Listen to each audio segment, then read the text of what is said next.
जय हिंद दोस्तों, स्वागत है आपका BTSG एकेडमी में। तो BTSG एकेडमी ने आज एक प्रतियोगिता का आगाज किया है जिसका नाम है ज्ञान के साथ इनाम फ्री। तो इस प्रतियोगिता को जीतने के लिए कुछ शर्तें रखी गई हैं BTSG एकेडमी की तरफ से।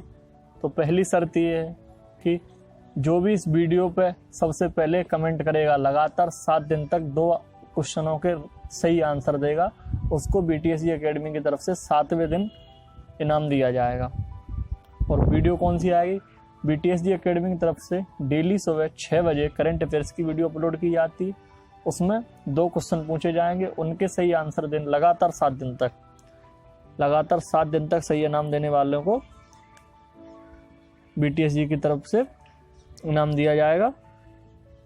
सही जवाब देंगे लगातार 7 दिन तक, सबसे पहले जवाब आना चाहिए। तो BTSG एकेडमी चाहती ज़्यादा से ज़्यादा इस प्रतियोगिता में पार्टिसिपेट करें और अपना इनाम पाएं।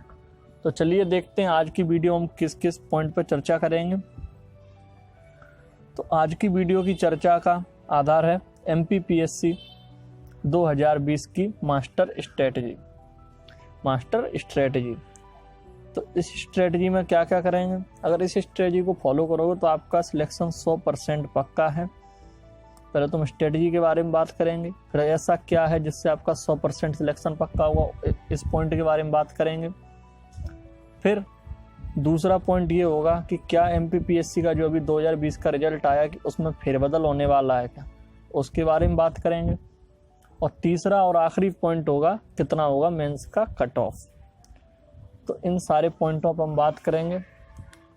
तो MPPSC की मास्टर स्ट्रेटजी मैंने अपने हाथों से बनाई है, हैंड रिटन है, तो उस पर वीडियो लास्ट तक देखें, आपको पूरा विश्वास हो जाएगा कि मैं MPPSC मेंस 2020 आराम से लिख सकता हूँ, आराम से निकाल सकता हूँ। बहुत ही अच्छा फील करेंगे इस वीडियो को देखने के बाद।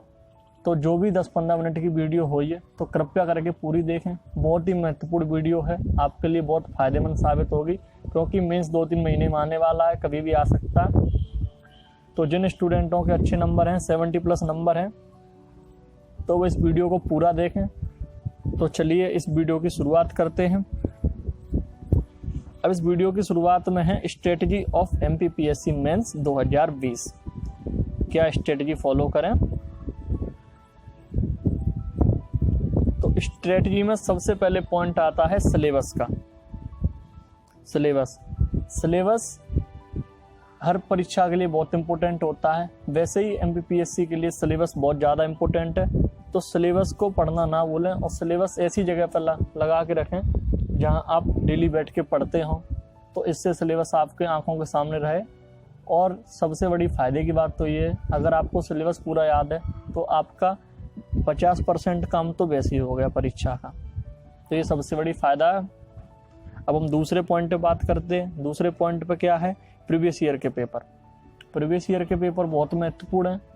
तो कम से कम 4 साल के या 5 साल के प्रीवियस ईयर के पेपर तो आप लेके ही रखें, उनको लगाएं। समथिंग 2015 या 2016 से प्रीवियस ईयर के पेपर लगाना स्टार्ट कर दें। तो इन पेपरों से आपको पता चल जाएगा परीक्षा में कैसे क्वेश्चन पूछे जाते हैं, हमें कहाँ से तैयारी करनी चाहिए। और तीसरा देखते हैं, तीसरा पॉइंट क्या है? Standard book. आपके लिए हर सब्जेक्ट की आपके पास हर सब्जेक्ट की कोई ना कोई स्टैंडर्ड बुक होनी चाहिए। जैसे पॉलिटी के लिए लक्ष्मीकांत आती है, महान ग्रंथ है भैया, वो तो महाकाव्य जो भी बोल दो वो छोटा ही है। तो पॉलिटी के लिए लक्ष्मीकांत, ऐसे ही जियोग्राफी के लिए माजिद हुसैन आती है। तो एक स्टैंडर्ड बुक होनी चाहिए आपको अपने सब्जेक्ट के लिए। और चौथा पॉइंट है study material, coaching notes. Study material होना चाहिए और कोचिंग नोट्स। जो भी आपके कोचिंग के नोट्स हैं, आपने जिस भी कोचिंग से पढ़े, तो उनको डेली रिवीजन जरूर करना चाहिए, क्योंकि आपने जो कोचिंग पर जाके पढ़ा है वो आपको जल्दी याद होता है और खुद के हैंड रिटन होते हैं तो उनमें जल्दी समझ में आता है। और 5वां पॉइंट है इंटरनेट। हम सबकी जान बसती है इसमें, इंटरनेट में। तो इंटरनेट एक ऐसा टूल है ना, इस पर हर चीज़ आपको सर्च करने में मिल जाती है। और MPPSC में या हर किसी उस तैयारी में, सिविल सर्विस की तैयारी में कुछ क्वेश्चन ऐसे होते हैं जो किताबों में नहीं मिलते, तो उन क्वेश्चनों को जाके हम इंटरनेट पर चेक करते हैं। तो उसके लिए इंटरनेट बहुत ज़्यादा फ़ायदे करेगा आप लोगों को। और 6वां है करंट अफेयर्स न्यूज़पेपर। तो करंट अफेयर्स के लिए मैं आपको प्रोवाइड करवाना चाहूँगा, मेरी तरफ से है जो आपको, आप दृष्टि की मैगजीन ले सकते हैं, दृष्टि की मैगजीन। और न्यूज़पेपर डेली पढ़ें, समथिंग 30 से 40 मिनट। न्यूज़पेपर डेली पढ़ें 30 से 40 मिनट। और 30 से 40 न्यूज़पेपर में ये नहीं पढ़ना कि किसी की बस पलट गई, किसी का कुत्ता नाली में गिर गया, ये फालतू की चीज़ें न्यूज़पेपर में नहीं पढ़नी। बस आपको न्यूज़पेपर में 2 या 3 पेज पढ़ने हैं। पहला पेज स्टार्टिंग का पेज यानी मेन फ्रंट पेज, और फिर उसके बीच में जाइए, वहाँ मिलेंगे आपको एडिटोरियल, संपादकीय, ठीक है, एडिटोरियल उनको पढ़ना है। फिर जाके खेल वाला जो आता है उसमें पेज, उसको पढ़ना है। आलतू फालतू की न्यूज़ नहीं पढ़ने की, यहाँ पर चोरी हो गई, वहाँ डकैती हो गई, ये नहीं पढ़ना। फिर उसके बाद आते हैं 8वें नंबर पे, 8वां नंबर है शॉर्ट नोट्स। तो शॉर्ट नोट्स बहुत ज़्यादा फायदेमंद रहेंगे आपके लिए, जो आपने खुद बनाए हों। तो इस तैयारी के बीच में हर कोई बनाता है शॉर्ट नोट्स, तो शॉर्ट नोट्स तैयार करके रखें, जो आपके 3 नंबर के क्वेश्चन के लिए बहुत ज़्यादा फायदेमंद रहेंगे। तो ये 8 पॉइंट अगर आप लेके चलेंगे तो आपको बहुत ज़्यादा फायदा करेगा MPPSC 2020 मेंस के लिए। इन पॉइंटों पर डेली चर्चा करें, या इन पर एक डायरी बना लें कि आप डेली देखें कि आज मैंने सिलेबस पढ़ा है, आज मैंने प्रीवियस ईयर के पेपर लगाए हैं, आज मैंने स्टैंडर्ड बुक भी पढ़ी है, आज मैंने कोचिंग के नोट्स भी पढ़े हैं, आज मैंने इंटरनेट से कुछ इंटरेस्टिंग फैक्ट भी निकाले हैं जो मेरी परीक्षा के लिए इम्पोर्टेंट है, आज मैंने करंट अफेयर्स की मैगजीन भी पढ़ी है। ध्यान रखना, मैगजीन में मैं आपको बता रहा हूँ, दृष्टि की मैगजीन बेस्ट है, उसमें से आप पढ़ना तो आपको अच्छा रहेगा। फिर जैसे आपको किसी दूसरी मैगजीन की सरल भाषा लग रही तो आप उसमें से पढ़ लें, कोई दिक्कत वाली बात नहीं है। और न्यूज़पेपर तो डेली 30 से 40 मिनट निकाल के अवश्य पढ़ें। तो डायरी में वो भी नोट करें कि आज मैंने करंट अफेयर्स प्लस न्यूज़पेपर पढ़ा। और एडिटोरियल का डेट डाल के लिखें डायरी में कि आज इतनी फलानी तारीख को ये एडिटोरियल आया, तो आपको बाद में फिर ढूंढने में दिक्कत नहीं आएगी। फिर उसके बाद शॉर्ट नोट्स, इनको डेली रिवीजन में लेते रहें। तो आगे चलते हैं, देखते हैं एग्जाम पैटर्न क्या होने वाला है। MPPSC 2020 का एग्जाम पैटर्न क्या होने वाला है। 2019 में सिलेबस बदला था, तो उसके तहत देखते हैं एग्जाम पैटर्न क्या होने वाला है। इसमें GS के 3 पेपर होंगे, और तीनों पेपर होंगे 300 नंबर के, GS 1, GS 2 और GS 3। फिर उसके बाद होगा एथिक्स का 200 नंबर का, हिंदी का 100 नंबर का और एजे 100 नंबर का। तो टोटल होगा 1400 नंबर। अब हर पेपर 2 पार्टों में विभाजित है, पार्ट 1 और पार्ट 2, और हर पार्ट में 5 यूनिट है। ध्यान से सुनना, कंफ्यूज होने वाली बात नहीं है, अच्छे से सुनो। हर पार्ट में 5 यूनिट है, और पार्ट कितने हैं? 2। तो यानी 2 पार्ट मिला के हो गई 10 यूनिट। और 1 यूनिट है कितने नंबर की? 30 नंबर की। तो 5 यूनिट हो गई 150 नंबर की ये, और 150 नंबर का पार्ट दूसरा, तो हो गए आपके 300 नंबर। यानी GS का पहले पेपर का 300 नंबर का पूरा कंप्लीट। अब देखते हैं क्वेश्चन कितने नंबर के आएंगे और उनमें कितने शब्द लिखने इम्पोर्टेंट, मतलब PSC की तरफ से गाइडलाइन दी गई कि इतने शब्द के क्वेश्चन आंसर लिखे जाने चाहिए। तो देखते हैं 3 नंबर के जो क्वेश्चन है उनके लिए 10 शब्द, और 5 नंबर के जो क्वेश्चन है उनके लिए 50 शब्द, और 11 नंबर का जो क्वेश्चन है उसके लिए 200 शब्द। पहले 15 नंबर का क्वेश्चन था, उसके लिए 250 शब्द थे, तो अब उसको हटा के PSC ने 11 नंबर का कर दिया। तो PSC क्या क्वेश्चनों में शब्द सीमा कम कर रही है, आंसरों में जो अपने आंसर लिखने के लिए बोले तो उनमें शब्द सीमा कम कर रही है। तो आप लोगों को लिखते समय ध्यान देना है, आलतू फालतू की बातें नहीं लिखनी है, जिससे आपकी शब्द सीमा बढ़ जाए। उतने ही शब्दों में सब कुछ लिखना है आपको जो क्वेश्चन में पूछा गया। तो ध्यान से एक बार और समझ लें, हर पेपर में GS पेपर के 3 पेपर होंगे GS के, तो उन 3 पेपरों में 300 नंबर का एक पेपर होगा, उसमें पार्ट 2 दिए होंगे। पहले पार्ट में 5 यूनिट, दूसरे पार्ट में 5 यूनिट, और हर यूनिट 30 मार्क्स की होगी। तो यानी 30 से 5 गुणा करो, 150 हो गए। पार्ट 1 150 और पार्ट 2 150, तो दोनों को मिला के होगा 300, और ये नंबर हो गए आपके, इतने नंबर के आएंगे। हर यूनिट 30 नंबर की आएगी, तो एक में कितने आएंगे? 3 नंबर के 3 क्वेश्चन आएंगे, 5 नंबर के 2 क्वेश्चन आएंगे, और 11 नंबर का 1 क्वेश्चन आएगा। और टोटल कितना हो रहा है? एथिक्स, हिंदी और ऐसे मिला के 1400 नंबर का। तो ये सब्जेक्ट ऐसे हैं जो हिंदी मीडियम के छात्रों के लिए बहुत ज़्यादा सही रहते हैं। इंग्लिश मीडियम वालों को दिक्कत आती है, और MPPSC में कंपलसरी होता है हिंदी, और ऐसे हिंदी में लिखना है, तो ये कंपलसरी होता है। तो हिंदी मीडियम वाले छात्रों के इनमें खासी दिक्कत नहीं आती। अब देखते हैं, अब हम यहाँ देखेंगे स्पीड एंड टाइम मैनेजमेंट, जो MPPSC की परीक्षा के लिए बहुत ज़्यादा इम्पोर्टेंट है। स्पीड एंड टाइम मैनेजमेंट, इसको अगर ध्यान रखते हुए आप परीक्षा में बैठेंगे तो आप अवश्य सफल होंगे। तो इसके लिए कुछ मैंने अंदाज से इतना टाइम होना चाहिए, तो देखते हैं कितने टाइम में आपको क्वेश्चन करना चाहिए। 3 मार्क्स का होते हैं जो ना, उनके लिए समथिंग 1 मिनट लगनी चाहिए, और 5 नंबर का जो क्वेश्चन होता है उसके लिए 4 मिनट। मैंने शब्द बताए थे, कितने शब्द हैं? 3 नंबर के क्वेश्चन के लिए हैं 10 शब्द, और 5 नंबर के क्वेश्चन के लिए 50 शब्द, और 11 नंबर के क्वेश्चन के लिए हैं 200 शब्द।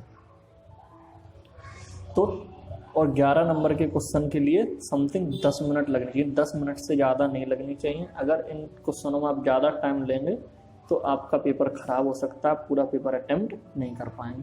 तो ध्यान रखिए इन बातों का, ज़्यादा से ज़्यादा प्रैक्टिस करिए।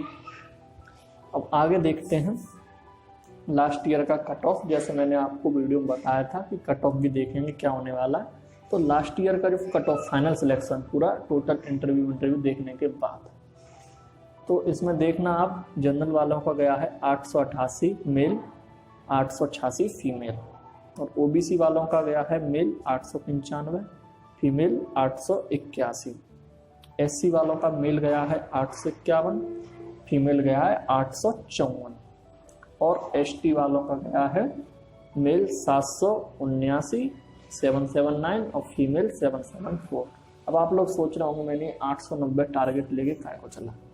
तो आप देख रहे होंगे कि जनरल की जिसकी सबसे ज़्यादा लिस्ट जाती है उसके कितने नंबर हैं? 888 यानी 888, और टारगेट आपको क्या लेके चलना है? ये 890 टारगेट लेके चलेंगे तो आपकी सीट पक्की है। आपको MPPSC में कोई फेल नहीं कर सकता मेंस में, ठीक है। तो अब देखते हैं कि 890 नंबर आप कैसे ला सकते हैं। तो वीडियो पूरा देखें, आपको एकदम अच्छा फील होगा कि हाँ मैं अब MPPSC मेंस आराम से लिख सकता हूँ, आराम से निकाल दूंगा, मुझे कोई दिक्कत आने वाली नहीं है। अब देखते हैं 890 नंबर का टारगेट क्या है आपका। तो आपके GS के 3 पेपर हो, ध्यान से सुनना। 3 पेपर कितने नंबर के होगा? एक पेपर होता है 300 नंबर का, 3 पेपर होगा कितने नंबर के? 900 नंबर के, ठीक है। 900 का आधा कितना होगा? 450, 450 समथिंग 480, 50% या थोड़ा उससे ऊपर हो रहा है। तो आप 3 पेपर में 480 नंबर स्कोर करने की कोशिश करें। अब देखते हैं अपना इथिक्स का पेपर। इथिक्स के पेपर में आप कितना एवरेज लेके चलें? 120 से 130 नंबर। मैंने यहाँ पे बीच का 125 रख दिया।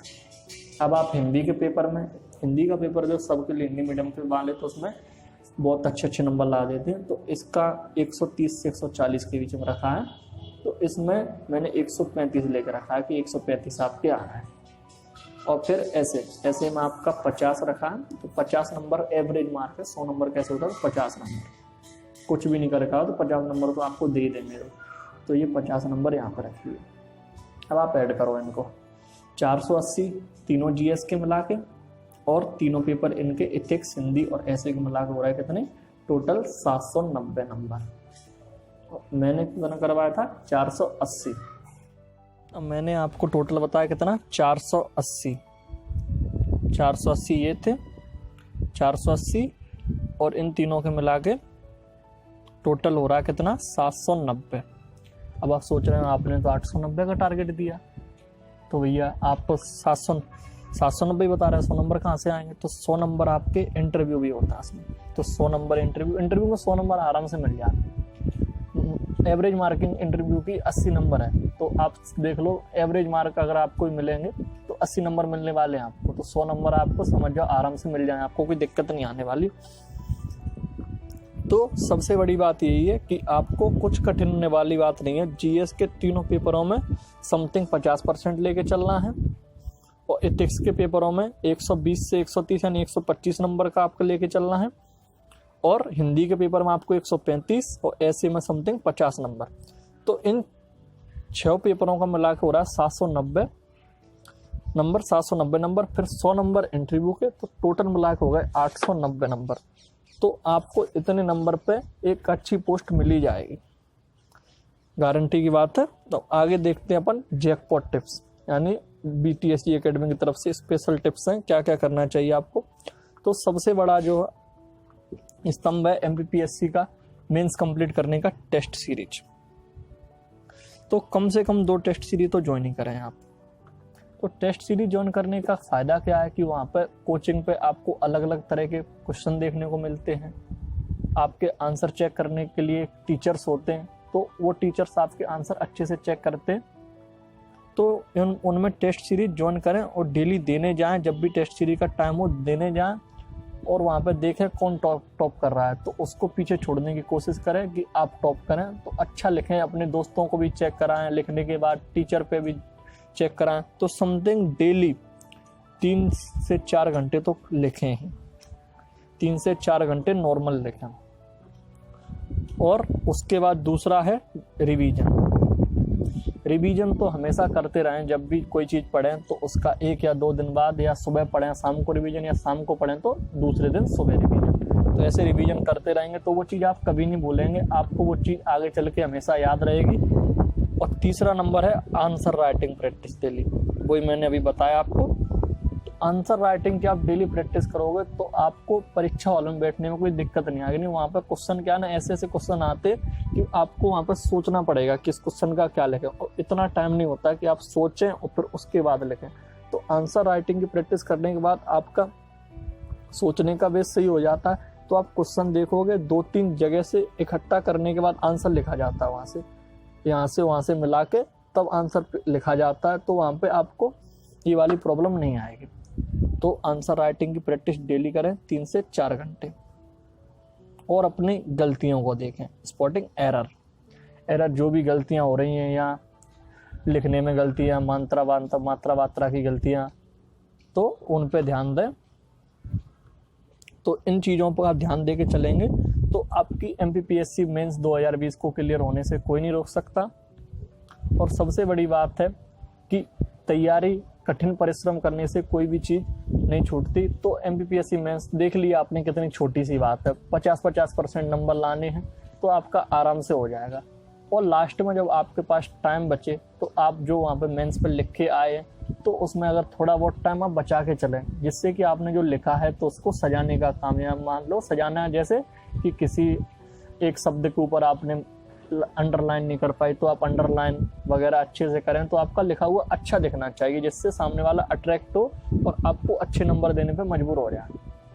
तो दोस्तों, कैसी लगी आपको ये वीडियो, आप कमेंट करके बताएं। तो आज की वीडियो को मैं समाप्त करते हैं, मिलेंगे कल नए करंट अफेयर्स के साथ। देखते रहिए BTS एकेडमी। धन्यवाद।